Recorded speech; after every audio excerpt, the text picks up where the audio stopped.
कुठेतरी आपण पाहतोय की तुम्ही त्यांच्यासोबत मंत्रिमंडळात पण काम केलेलं आहे आमदार म्हणून. काय त्यांच्या आठवणी मी होत्या? पहिल्यांदा आमदार झाली 2009 मध्ये, तेव्हा दादा बघितलं मला विधानसभेत आणि अभिमान वाटला त्यांना. तेव्हा मी सगळे एकत्र होतो आणि तेव्हा दादांचं स्वप्न अनेक वर्षाचं मुख्यमंत्री बनायचं, पण कधी कधी ना मुख्यमंत्र्यांकडे कमी आणि दादांकडे आम्ही जास्त जायचो आणि हक्काने ते बोलवायचे, बसवायचे, काम निधी द्यायचे प्रत्येकाला, कार्यकर्ता असेल, आमदार असेल.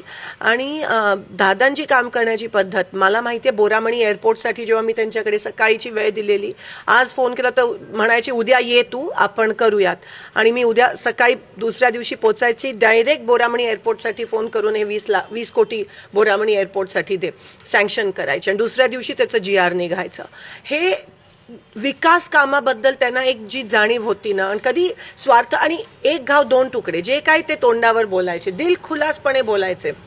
एकाला जर एकाचं काम करायचं असेल, कोणत्याही पक्षात असते, तर ते दादा काम करायचे. आणि ह्याच्यामुळे त्यांच्यावर टीका पण अनेकदा झाली, पण दादांना त्याची पर्वा नसायची.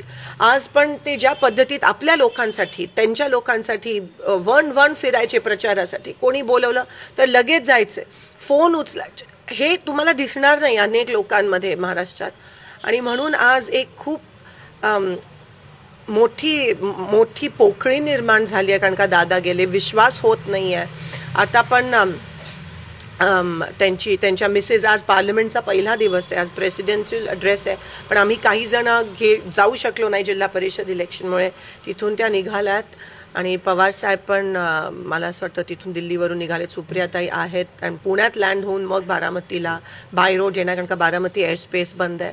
पण मला विश्वास होत नाही. आणि ते त्यांचं विमान, म्हणजे जे आपण म्हणतो की ट्विन इंजिन असायला पाहिजे, सॉलिड, ते त्या बाबतीत पर्टिक्युलर होते. आणि क्रॅश होणं बारामतीत, स्वतःच्या गावात,